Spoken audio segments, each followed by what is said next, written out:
Hey there, Walker Wolverines. Just a quick review of the two zones that we might find ourselves in as we go throughout our day, our blue zone and our yellow zone. So when we're in our blue zone, that means that we have a low level of alertness, right? It means we might be a little sleepy, maybe we're a little sad about something, we're just running a little slower than normal.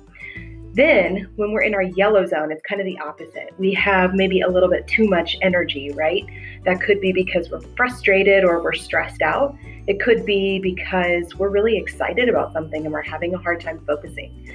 All of these zones are perfectly okay, but the best zone to be in for learning is the green zone. So how do we get ourselves from the blue zone or the yellow zone back into the green zone?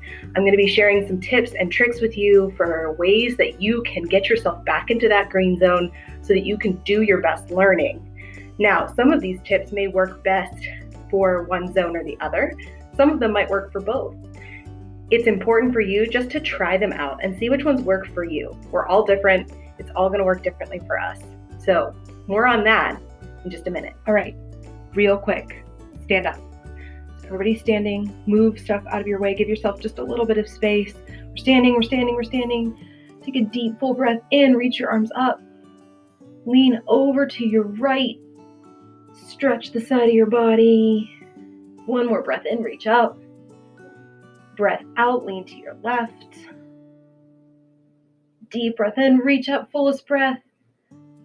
Let it out in a big, deep sigh. Arms to your side. All right. Quick stretch break. Always a great way to start your day. Also, a good strategy for getting yourself back into the green zone if you start feeling sleepy or start feeling sad or a little funky. Just getting up, breath, stretch, move your body a little bit, get the cracks and creaks out, and then you can get started. One of my absolute favorite things to do to get me back into my green zone, this can come from when I'm sleepy, it can come from when I'm stressed, it can come from when I'm overexcited, is box breathing. You could call this anything else. You could use star breathing, you could trace any shape you might want to, but the box just makes it really easy. It's something you can do anywhere, anytime.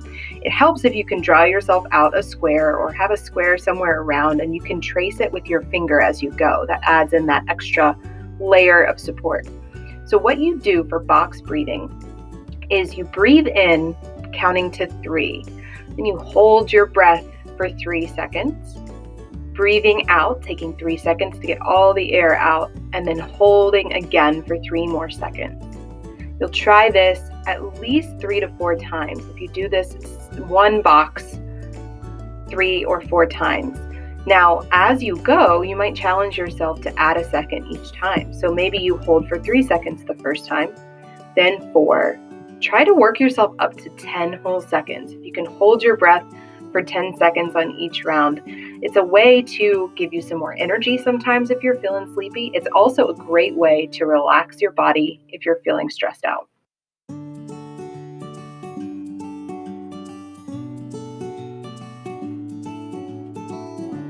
Something that can really help keep your brain engaged and you in your green zone when you have a little bit of extra energy to work with is to find something to fidget with.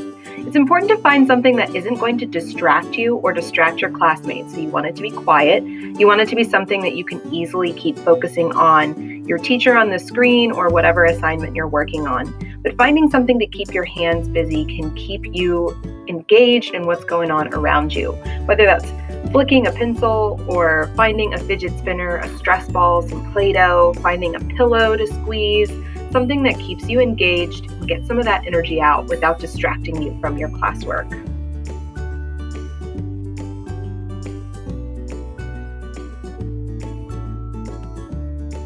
Another helpful strategy for keeping you alert and in your green zone is to keep some sort of notebook or post-it notes near your workspace. This can serve lots of purposes. You can write yourself a to-do list to keep yourself on track. That way you don't feel stressed about all the things you have to do as you cross them off. You can doodle on that piece of paper.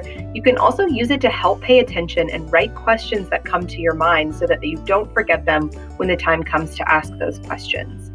You can also use this to jot down things that pop into your brain as you think of the things that you want to make sure you do that day. so that you don't get distracted from the moment and the class that you're in currently.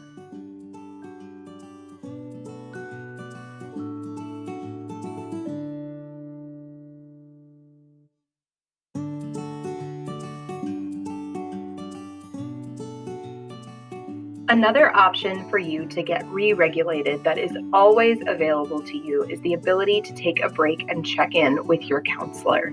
So, important thing to note about that, anytime you feel the need to leave your classroom to take a break, just make sure you've let your teacher know.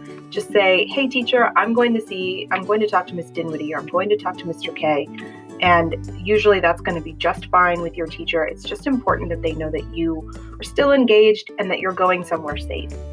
So to get to your counselor to take that kind of a break, any one of your teacher's Canvas pages has this button on it.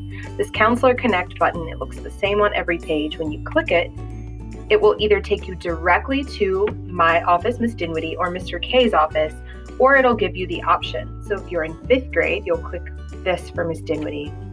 For 6th grade, you'll click here to go to Mr. K. So we'll go to Miss Dinwiddie because we're in 5th grade. And what you'll see, it's pretty similar on both Mr. K's page and Miss Dinwiddie's page. For here, if you wanted to request a meeting, you can fill out a form here.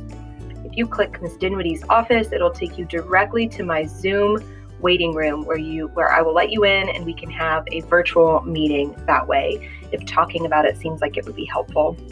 Miss Gladys's office also has a link to her Zoom office for you to meet with her on Mondays, Wednesdays, or Fridays. And something Mr. K and I both have in our office is this calm room. So maybe you're not really ready to talk about what's bothering you, but you just need to take a little bit of a brain break. So one way to do that are these calm rooms. You'll find in both of our calm rooms different activities you can do to help yourself get re-regulated and back into your green zone.